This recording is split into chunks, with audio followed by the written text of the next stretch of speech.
లక్ష్మీనాథ్ గారు, మీకు అన్న జగన్మోహన్ రెడ్డి గారికి, ప్యానల్లో జాయిన్ అవబోయే కృష్ణవేణి గారికి, ఏఎన్ఎన్ ప్రేక్షకులు గుడ్ ఆఫ్టర్నూన్ అండి. Good afternoon sir. ఏం సార్ ఈ ప్రకాశం జిల్లా పంచాయతీ కూటమి మధ్య సఖ్యతను దెబ్బతీరుస్తుందంటారా? ఇది దామచర్ల జనార్దన్ అండ్ బాలినేని మధ్య వారిని ఏ రకంగా చూస్తారు? వాళ్ళ పర్సనల్గా చూస్తారా? పార్టీకి ఏమైనా ఆపాదించే ప్రమాదం ఉందంటారా? ఏం చెప్తారు? లక్ష్మీనాథ్ గారు, ఆంధ్రప్రదేశ్ లో కూటమి కలయిక ఈ రాష్ట్ర అభివృద్ధి కోసం. పవన్ కళ్యాణ్ గారు, చంద్రబాబు నాయుడు గారు, బీజేపీ ఆ రోజు ఈ రాష్ట్రంలో జరుగుతున్న విధ్వంసకర పరిపాలనని ఈ రాష్ట్రం నుండి పారదోలేదానికి, ఆంధ్రప్రదేశ్ రాష్ట్రానికి అభివృద్ధితో సంక్షేమంతో కూడిన పరిపాలన అందించేదానికి ఆ రోజు ఈ రాష్ట్రంలో ఉన్న 3 పార్టీలు ఒక కూటమిగా కలిసి ఎలక్షన్కి వెళ్ళడం జరిగింది. 2024 సార్వత్రిక ఎన్నికలు. ఆంధ్రప్రదేశ్ ప్రజలు వైఎస్ఆర్సీపీ లాంటి విధ్వంసకర పార్టీని ఈ రాష్ట్రానికి అవసరం లేదని చెప్పి కూటమిని ఆశీర్వదించారు. 2024 సార్వత్రిక ఎన్నికల్లో ఈ రాష్ట్రంలో కూటమి ప్రభంజన విజయం సాధించింది. సాధించిన తర్వాత ఏదైతే 2024 సార్వత్రిక ఎన్నికల్లో ఈ రాష్ట్ర ప్రజలకి కూటమిగా మేము మాట ఇచ్చామో, అభివృద్ధి, సంక్షేమం, ఉద్యోగ కల్పన, ఈ దిశగా ఈ 2 సంవత్సరాల పరిపాలనా సమయంలో నారా చంద్రబాబు నాయుడు గారు కానీ, గౌరవ డిప్యూటీ సీఎం పవన్ కళ్యాణ్ గారు కానీ, నారా లోకేష్ గారు కానీ, బీజేపీ కానీ కేంద్ర సహాయ సహకారాలతో ఈ రాష్ట్రంలో అభివృద్ధి, సంక్షేమం, ఉద్యోగ కల్పన, యావత్ భారతదేశం ఆంధ్రప్రదేశ్ వైపు చూసే విధంగా ఈ రాష్ట్రంలో కూటమి పరిపాలన కొనసాగుతా ఉంది. 175 నియోజకవర్గాలు, 3 పార్టీలు, ప్రతి పార్టీకి లక్షల సంఖ్యలో కార్యకర్తలు, వేల సంఖ్యలో సెకండ్ క్యాడర్, వందల సంఖ్యలో ఎమ్మెల్యే అభ్యర్థులు, ఎంపీ అభ్యర్థులు, మాజీ మంత్రులు, చైర్మన్లు. ఇంత పెద్ద కుటుంబంలో ఖచ్చితంగా చిన్న చిన్న సమస్యలు వస్తాయి లక్ష్మీనాథ్ గారు. వాటిని ఏ విధంగా సరిదిద్దుకుంటూ కూటమి ముందుకు వెళుతుంది? ఈ రాష్ట్రానికి 2024 సార్వత్రిక ఎన్నికల్లో ఈ రాష్ట్ర ప్రజలకు ఏదైతే మేము మాట ఇచ్చామో ఆ మాట నిలబెట్టుకునే దిశగా కూటమి పని చేస్తుంది అనేదే ఈ రాష్ట్ర ప్రజలకి కావాల్సిన అంశం. ఖచ్చితంగా మా కుటుంబంలో, కూటమి కుటుంబంలో చిన్న చిన్న తగాదాలు రాష్ట్ర వ్యాప్తంగా 175 నియోజకవర్గాల్లో అక్కడక్కడ జరుగుతూ ఉన్నాయి. ఖచ్చితంగా అది మాకు బాధాకరమైన అంశమే. ఒక కూటమి కుటుంబంగా అది మాకు బాధాకరమైన అంశమే.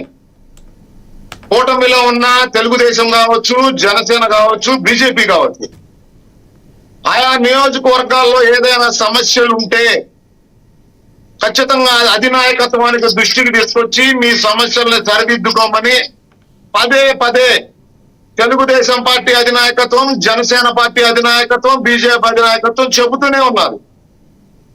కానీ కొన్ని నియోజకవర్గాల్లో ఎందుకు ఈ సమస్యలు వస్తా ఉన్నాయంటే లక్ష్మీనాథ్ గారు, గతంలో మీరు ఎత్తుకున్న అంశమే ఒంగోలు. దామచర్ల జనార్దన్ గారు, బాలినేని శ్రీనివాసరెడ్డి గారు ఒక 20 ఏళ్లుగా రాజకీయ ప్రత్యర్థులు. దాని మూలాన ఇద్దరు ఈరోజు కూటమిలో ఉండటం వల్ల ఖచ్చితంగా వాళ్ళ ఈగో క్లాషెస్ బయట పడుతూనే ఉన్నాయి. అది కూటమికి ఇబ్బందికరమైన అంశమే, అది మేము కూడా ఏకీభవిస్తా ఉన్నాం. కానీ కూటమిలో ఉన్న పార్టీలుగా Telugu Desam party, Janasena party, BJP కానీ కూటమిగా మేము ఒక లేఖ రిలీజ్ చేయడం జరిగింది. 3 పార్టీలకు సంబంధించిన నాయకులు ఎవరైనా సోషల్ మీడియా వేదికగా కానీ, ఎలక్ట్రానిక్ మాధ్యమాల్లో కానీ కూటమికి సంబంధించిన పార్టీల మధ్య ఏదైనా వైరుధ్యాలు ఉంటే అది బహిర్గతం పెట్టవద్దు, అది అధినాయకత్వానికి తెలియజేయండి. అధినాయకత్వం ఆ సమస్యల్ని సరిచేస్తుందని చెప్పి కూటమిగా ఒక లేఖ బహిరంగంగానే ఒక 15 రోజుల క్రితం రిలీజ్ చేయడం జరిగింది లక్ష్మీనాథ్ గారు. ఈ తర్వాత జరుగుతున్న అంశాలు ఒంగోలులో. ఇక్కడ నేను మీకు కోట్ చేయడం జరిగింది. ఒక 20 సంవత్సరాలుగా వీళ్ళిద్దరూ రాజకీయ ప్రత్యర్థులు. వాళ్ళిద్దరి మధ్య చిన్న చిన్న విభేదాలు ఉన్నాయి. ఆ విభేదాలు కూటమికి ఇబ్బందికరమైన అంశాలే. వీళ్ళు బహిర్గతం చేయకూడదు, దాన్ని నేను కూడా ఖండిస్తా ఉన్నా.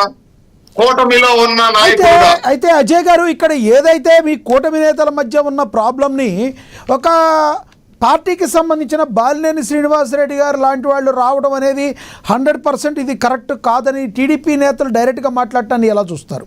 ఎందుకంటే ఏ పార్టీలోకి ఎవరు తీసుకోవాలో, జనసేన పార్టీలో ఎవరిని తీసుకోవాలన్న టీడీపీకి పార్టీ చెప్పాల్సిన అవసరం ఉంటుందా అంటే అనే వాళ్ళకి, అడిగే వాళ్ళకి ఏం సమాధానం చెప్తారు? నెంబర్ 1. నెంబర్ 2, మీ దానిలో ఉన్న పంచాయతీకి వైసీపీకి సంబంధం ఏంటి? వైసీపీ కావాలని చేస్తుందని కొంతమంది టీడీపీ నేతలు కూడా మాట్లాడటాన్ని మీరు కూడా గమనించుంటారు. ఏమంటారు మీరు దాని గురించి? లక్ష్మీనారాయణ గారు, మీరు చెప్పిన ఈ 2 అంశాలు నేను తీవ్రంగా ఖండిస్తా ఉన్నా. బాలినేని శ్రీనివాసరెడ్డి గారిని తీసుకోవాలా తీసుకోకూడదా అనే అంశం యావత్ రాష్ట్రంలో ఉన్న తెలుగుదేశం పార్టీ అధినాయకత్వం ఎక్కడా వ్యతిరేకించలేదు. మీ దగ్గర సాక్ష్యాలంటూ చూపించాలి.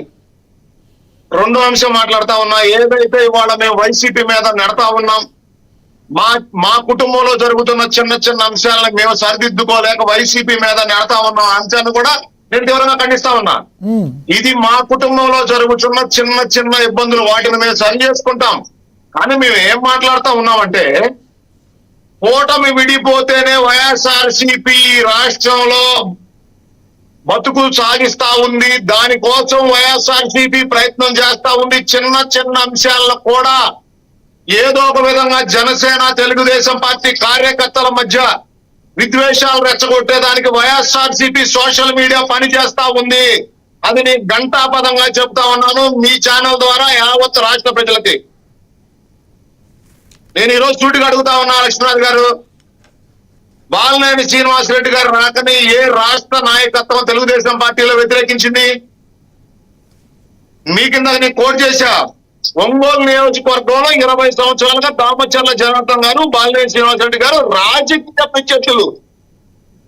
వాళ్ళిద్దరి మధ్య ఉన్న చిన్న చిన్న డిస్టర్బెన్సెస్ ని యావత్ రాష్ట్రానికో కూటమికో దయచేసి మీలాంటి సీనియర్ జర్నలిస్టులు గానీ ఈ రాష్ట్రంలో ఉన్న కూటమి నాయకులు దయచేసి దాన్ని ఆపాదించుకొని, అజయ్ గారు, రాజకీయ ఈ రాష్ట్రంలో సుపరిపాలన జరుగుతా ఉన్న క్రమంలో కూటమిలో విభేదాలు సృష్టించేదానికి ఎవరు దయచేసి ప్రయత్నాలు చేయవద్దని చెప్పి మీ ద్వారా, మీ ఛానల్ ద్వారా యావత్ రాష్ట్రంలో ఉన్న కూటమి నాయకుల్ని నేను రిక్వెస్ట్ చేస్తా ఉన్నా. ఎస్ సార్, రాజకీయ ప్రత్యర్థులు గతంలో నుంచి అని ఎప్పటి నుంచో అని జనార్దన్ గారు అంటే మీ దానిలో ఉన్నారు. గత వైసీపీ నుంచి వచ్చిన బాలినేని శ్రీనివాసరెడ్డి గారిని తీసుకుంటే రేపొద్దున ఏమవుతుందో అని జనసేన అగ్రనాయకత్వానికి 100% తెలిసి ఉండాలి. ముందుగా ఎందుకు బయాటంగా వాళ్ళు విమర్శించుకునే అంత బయటకు వచ్చి పార్టీకి చెడ్డ పేరు వచ్చేటంతగా ఎందుకు రేంజ్లో పెడుతున్నారు? అధినాయకత్వం చంద్రబాబు గారు కావచ్చు, మెయిన్ లీడ్ చేసే మీ పల్లా శ్రీనివాస్ గారు కావచ్చు, ఎందుకు అదుపు చేయలేకపోతున్నారు జనార్దన్ గారిని? జనసేన అధినాయకత్వం ఎందుకు బాలినేని శ్రీనివాసరెడ్డి గారిని అదుపు చేయలేకపోతుంది? ఈ యొక్క ప్రభావం మీ కార్యకర్తల మీద, మీ కూటమి నాయకుల మీద పడదంటారా? మీరు మాట్లాడిన 2 అంశాలు, దామచర్ల జనార్దన్ గారిని తెలుగుదేశం పార్టీ కంట్రోల్ చేయలేకపోతా ఉంది, బాలినేని శ్రీనివాసరెడ్డి గారిని జనసేన పార్టీ కంట్రోల్ చేయలేకపోతా ఉంది. 2 అంశాలు నేను తీవ్రంగా ఖండిస్తూ, మొట్టమొదటగా ఆ నియోజకవర్గంలో ఒక కరపత్రం రిలీజ్ అయింది దామచర్ల జనార్దన్ గారికి అగైనెస్ట్ గా. ఒక పోలీస్ ఎంక్వైరీలో జరుగుతున్న క్రమంలో బాలినేని శ్రీనివాసరెడ్డి గారు బయటకు వచ్చి ప్రెస్ మీట్ పెట్టి దామచర్ల జనార్దన్ గారి గురించి మాట్లాడటం జరిగింది.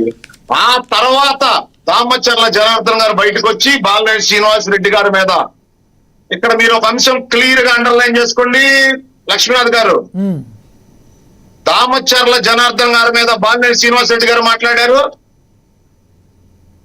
దామచర్ల జనార్దన్ రెడ్డి గారు బాలినేని శ్రీనివాసరెడ్డి గారు ఆయన మీద పర్సనల్ ఎజెండా ఇది. వాళ్ళిద్దరూ పర్సనల్ ప్రెస్ మీట్లు ఇవి. దీన్ని యావత్ రాష్ట్ర నాయకత్వం ఖండించలేదు, ఇద్దరిని ఎంకరేజ్ చేస్తా ఉంది. దీంట్లో తెలుగుదేశం తప్పుందా, జనసేన తప్పుందా అని మీరు ఎలా డిసైడ్ చేస్తారు? ఈ రోజు వాళ్ళిద్దరిని కీలకమైన స్థానాల్లో ఉన్నారు. ఒకళ్ళు ఆ నియోజకవర్గ ఎమ్మెల్యే, జనసేన పార్టీలో కీలకమైన స్థానంలో బాలినేని శ్రీనివాసరెడ్డి గారు ఉన్నారు. వాళ్ళిద్దరిని అధినాయకత్వం అదుపు చేసింది. ఇంకెక్కడ బహిర్గతంగా ప్రెస్ మీట్లు పెట్టద్దు, మీకు ఏదైనా పర్సనల్ గా నియోజకవర్గాల్లో ఇబ్బందులు ఉంటే అధినాయకత్వానికి తెలియజేయండి, అధినాయకత్వం చూసుకుంటుందని 2 పార్టీలు బహిర్గతంగానే వాళ్ళిద్దరికి ఇన్ఫర్మేషన్ పంపించడం జరిగింది. నిన్న జనసేన పార్టీ ఆఫీస్ నుంచి కూడా ఒక లేఖ రిలీజ్ అవడం జరిగింది. అదే విధంగా తెలుగుదేశం పార్టీ నుంచి కూడా పల్లా శ్రీనివాస్ గారు గౌరవ మా రాష్ట్ర అధ్యక్షులు దామచర్ల జనార్దన్ గారితో మాట్లాడడం జరిగింది. ఎక్కడా 2 పార్టీలు వాళ్ళిద్దరి మధ్య ఉన్న ఏదైతే రాజకీయ వైరాన్ని తగ్గించేదానికి రెండు పార్టీలు ఖచ్చితంగా సమన్వయం చేసుకొని ఆ నియోజకవర్గంలో ఇబ్బందులు లేకుండా తద్వారా ఎక్కడ కూటమికి ఇబ్బంది జరగకుండేదానికి రెండు పార్టీలు ప్రయత్నం చేస్తా ఉన్నాయి. లక్ష్మీనాథ్ గారు, వైఎస్ఆర్ సిపి ఇంటెన్షన్ అది, దాన్ని మీరు కోడ్ చేయొద్దు దయచేసి. ఒక సీనియర్ జర్నలిస్ట్ మీరు. వైఎస్ఆర్ సిపి కోరికెళ్ళి వాళ్ళ మోహన్ రెడ్డి అన్న నవ్వినా, మోహన్ రెడ్డి అన్న నవ్వుతా ఉన్నా, కానీ వైఎస్ఆర్ సిపి ఇంటెన్షన్ అది. ఈ రాష్ట్రంలో జనసేన తెలుగుదేశం విడిపోవాలి, తద్వారా రాష్ట్ర రాజకీయ లబ్ధి జరగాలని చెప్పి వాళ్ళ పర్సనల్ ఎజెండా అది. వాళ్ళ పర్సనల్ ఎజెండా అని వాళ్ళ social media, YSR CP worst social media ద్వారా యావత్ ఆంధ్రప్రదేశ్ మీద రుద్దుతా ఉన్నారు. మాయలో దయచేసి మీలాంటి సీనియర్ శ్రీనివాస్ రెడ్డి గారు, దామచర్ల జనార్దన్ గారు కాదు. అజయ్ గారు, గతంలో అజయ్ గారు మీకు అజయ్ గారు ఒక మాట, బాలినేని శ్రీనివాసరెడ్డి వైసీపీ కోవర్ట్ అని లాస్ట్ టైం నా డిబేట్ లో కూర్చునే టీడీపీ అధికార ప్రతినిధి మాట్లాడారు ఇట్లా అనుకుంటున్నారని. దాని గురించి మీరు ఏమంటారు? పేరొద్దు, నేను చెప్తున్నాను కదా, నా డిబేట్ లో కూర్చునే మాట్లాడారు కోవర్ట్ అని అనుకుంటున్నా. ఆయన చెప్పలా, ఆయన స్టేట్మెంట్ ఇలా ఒక మాట అండి, ఆయన స్టేట్మెంట్ ఇలా ఆయన ఏమన్నారు, ఇలా కోవర్ట్లని అనుకుంటున్నారు అన్నారు. మరి దాన్ని ఏమంటారు? లేదు, నేను వాళ్ళు మళ్ళీ మీకు క్లియర్ గా క్లారిటీగా చెప్తా ఉన్నాను. ఈ రోజు వాళ్ళిద్దరి మధ్య ఉన్న పర్సనల్ తగాదాలని, రాజకీయ వైరాన్ని ఎవరెవరికి తగ్గట్టు వాళ్ళు అభివర్ణిస్తే దానికి కూటమికి ఎటువంటి సంబంధము లేదు. Right right. ఇక్కడ ఒకటే విషయం గుర్తుంచుకోవాలి లక్ష్మణ్ గారు, ఒక విషయం చెప్తా.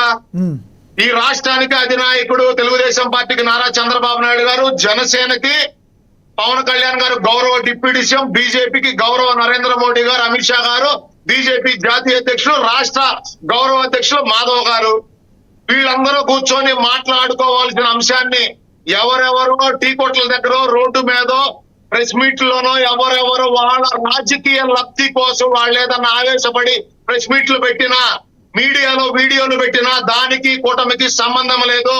ఈ రోజు మీ ద్వారా యావత్ రాష్ట్రానికి కూటమి నాయకుడిగా, తెలుగుదేశం పార్టీ నాయకుడిగా కాదు లక్ష్మీనాథ్ గారు, కూటమి నాయకుడిగా ఒక అంశాన్ని తెలియజేస్తున్నా. ఈ రాష్ట్ర అభివృద్ధి కోసం కలిసిన పార్టీలు జనసేన, తెలుగుదేశం, బీజేపీ. మేము ఆ అంశం మీదే ముందుకెళ్ళదలుచుకున్నాం. ఈ 5 సంవత్సరాలు 2029 సార్వత్రిక ఎన్నికల్లో కూడా తెలుగుదేశం, జనసేన, బీజేపీ కూటమిగానే రాష్ట్ర ప్రజలకు ముందుకు వెళ్తాం. ఈ 5 సంవత్సరాల అభివృద్ధి, సంక్షేమం, సుపరిపాలన, ఉద్యోగ కల్పన మీద 2029 సార్వత్రిక ఎన్నికల్లో ఆంధ్రప్రదేశ్ ప్రజల్ని కూటమిగా ఓటు అడుగుతాం. దీంట్లో ఎవరైతే కొంతమంది వాళ్ళ స్వార్థ రాజకీయ ప్రయోజనాల కోసం ఎవరైతే మీడియా ముందుకు వచ్చి అధినాయకత్వాన్ని చెప్పిన మాట పరిధి దాటి ప్రవర్తిస్తారో ఖచ్చితంగా ఆయా పార్టీ నాయకత్వం వాళ్ళ మీద యాక్షన్ తీసుకోవడం జరుగుతుంది. కూటమిలో ఉన్న అన్ని పార్టీలు ఇది కూటమి ఎజెండా. ఈ కూటమి ఎజెండా ఈ రాష్ట్ర అభివృద్ధి, సంక్షేమం, 20 లక్షల ఉద్యోగ కల్పన, యువగళం పాదయాత్రలో ఈ రాష్ట్ర ప్రజలు దిశగానే కూటమి పనిచేస్తుంది. దాంట్లో తప్ప లక్ష్మణ్ గారు తుఫాన్ ఇది, లక్ష్మణ్ గారు టీ కప్పులో తుఫాను. దీన్ని మా కుటుంబంలో ఉన్న గొడవ, దీన్ని మేము సరి చేసుకుంటాం. మోహన్ రెడ్డి అన్న నవ్వాల్సిన అవసరం లేదు, మోహన్ రెడ్డి అన్న మాట్లాడాల్సిన అవసరం ఉందంటే నేను కూడా వైఎస్ఆర్ సిపిలో జరుగుతున్నా, వాళ్ళ ఇంట్లో జరుగుతున్నా, వాళ్ళ పార్టీలో జరుగుతున్నా చాలా విషయాలు మీ ద్వారా రాష్ట్ర ప్రజలకు చెప్పగలరు. కాదు అజయ్ గారు, ఏ రోజు వాళ్ళ కుటుంబాల్లో జరిగాయి? మీరు మీ కూటమి నేతలు మాట్లాడకుండా ఉన్నారు, వాళ్ళు మాట్లాడారు. మీ కుటుంబాల్లో జరుగుతున్న విషయాలు, జనసేనాని పవన్ కళ్యాణ్ గారి వ్యక్తిగతంగా వాళ్ళు మాట్లాడారు, వాళ్ళ కుటుంబంలో జరిగాయి, మీరు మాట్లాడారు. ఎప్పుడు మాట్లాడారు? వాస్తవం చెప్పాలి. లేదు, ఒక అంశం చెబుతా, కంక్లూడ్ చేస్తా. పవన్ కళ్యాణ్ గారికి ఆరోగ్య సమస్య వచ్చి ఆయన సర్జరీ చేయించుకున్నా, ఆయన ఏమంటారు క్యాబినెట్ మీటింగ్ వచ్చి ఆ పెయిన్ భరించలేక వెళ్ళిపోయినా కూడా దాన్ని కూడా వైఎస్ఆర్ సిపి సోషల్ మీడియా ఏదో ఒక విధంగా కూటమిలో చీలక తెచ్చేదానికి పవన్ కళ్యాణ్ గారు క్యాబినెట్ లో పాల్గొంటలేదు, పవన్ కళ్యాణ్ గారు క్యాబినెట్ లో ఎక్కువసేపు ఉండలేదు, పవన్ కళ్యాణ్ గారు కూటమి తీసుకునే నిర్ణయాలను సమర్థించడం లేదు, లేదా చంద్రబాబు నాయుడు గారికో, పవన్ కళ్యాణ్ గారికో, లోకేష్ గారికో ఈ విధంగా విజయసాయి రెడ్డి ఒక రోజు ప్రెస్ మీట్ పెట్టి చెప్పాడు, వీళ్ళకి కళ్ళు తెరిపించాడు. ఒరే బాబు, మీరు పనిచేయాల్సింది ఈ రాష్ట్రంలో ఏమీ లేదు, ఎందుకంటే మీకు అసలు అవసరమే లేదు. మీరు ఈ రాష్ట్రంలో మీరు మాట్లాడే అంశాలు ఇంకా చాలా మందికి ఇవ్వాలి. మీ అభిప్రాయం అయితే అర్థమైంది, ఇంకా మాట్లాడాల్సిన వాళ్ళు ఉన్నారు. లక్ష్మీనాథ్ గారు, ఇస్తా సార్, మీకు ఇస్తాను, ఆగండి కొంచెంసేపు ఆగండి. మీ బతుకు అని విజయసాయి రెడ్డి చెప్పిన అంశాన్ని వీళ్ళు ఫాలో అవుతున్నారు. రైట్ రైట్ రైట్ దాని మీద వీళ్ళ సోషల్ మీడియా పనిచేస్తా ఉంది. రైట్ రైట్ మళ్ళీ ఇస్తాం మీకు. అర్థం Yes, చేసుకోవాలి. yes, మీ అభిప్రాయం అర్థమైంది. అందుబాటులో ఉండండి. ఇంకా నలుగురు మాట్లాడాల్సిన ఉన్నారు, ముగ్గురు ఇస్తాను మీకు, అందుబాటులో ఉండండి. మనతోటి శంకర కృష్ణవేణి గారు ఉన్నారు, జనసేన నేత, ఆవిడతో మాట్లాడదాం. కృష్ణవేణి గారు నమస్తే అండి. నమస్తే అండి లక్ష్మీనాథ్ గారు, మీకు అలాగే NL వ్యక్తులకి.